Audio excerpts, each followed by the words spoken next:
wabarakatuh. Perkenalkan, nama saya Ainur Fadilah, NIM B93218131. Di sini saya akan menjelaskan tentang teknik pengumpulan data. Yuk simak videonya. Teknik pengumpulan data. Teknik pengumpulan data ini adalah tahapan proses riset di mana peneliti menerapkan cara dan teknik ilmiah dalam rangka mengumpulkan data sistematis untuk keperluan analisis.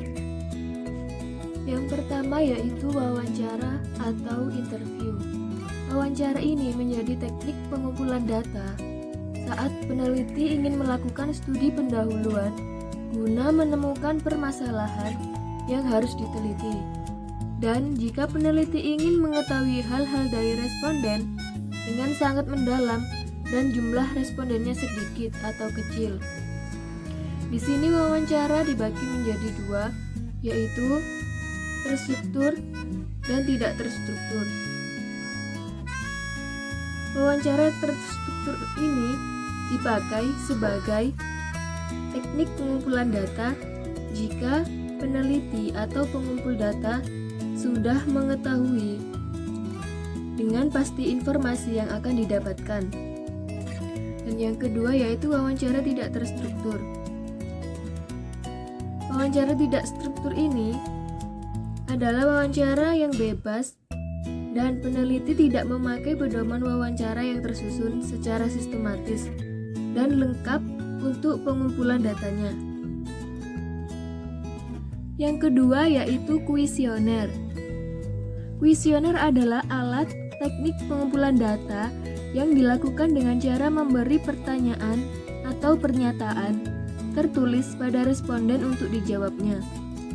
Kuesioner adalah teknik pengumpulan data yang amat efisien jika peneliti tahu pasti variabel yang diukur dan tahu apa yang diharapkan dari responden. Berikut ini adalah prinsip penulisan sebagai berikut.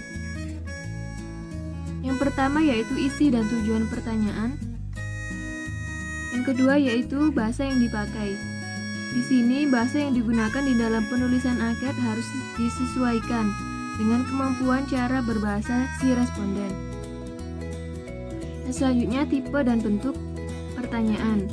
Tipe pertanyaan dalam angket bisa berupa terbuka dan tertutup, dan bentuknya bisa menggunakan kalimat positif dan negatif. Selanjutnya pertanyaan tidak mendua. Selanjutnya tidak menanyakan hal yang sudah lupa. Nah, selanjutnya yaitu pertanyaan tidak menggiring. Artinya, diusahakan pertanyaan tidak menggiring pada jawaban yang baik saja maupun yang buruk saja. Dan selanjutnya panjang pertanyaan. Pertanyaan di dalam angket baiknya tidak panjang sehingga akan membuat jenuh responden. Dan yang terakhir yaitu urutan pertanyaan. Urutan pertanyaan di dalam angket ini dimulai dari yang umum hingga ke hal yang spesifik atau dari yang mudah hingga hal yang sulit. Dan yang terakhir adalah observasi, yaitu yang ketiga. Di dalam menggunakan observasi, cara yang efektif yaitu melengkapinya dengan format atau belangko pengamatan sebagai instrumen pertimbangan.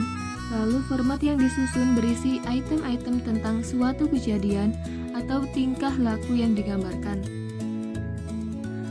Dari peneliti berpengalaman didapatkan suatu petunjuk bahwa mencatat data observasi bukanlah hanya sekedar mencatat, tetapi mengadakan pertimbangan lalu mengadakan penilaian pada skala bertingkat. Sekian yang dapat saya sampaikan, kurang lebihnya mohon maaf. Wassalamualaikum warahmatullahi wabarakatuh.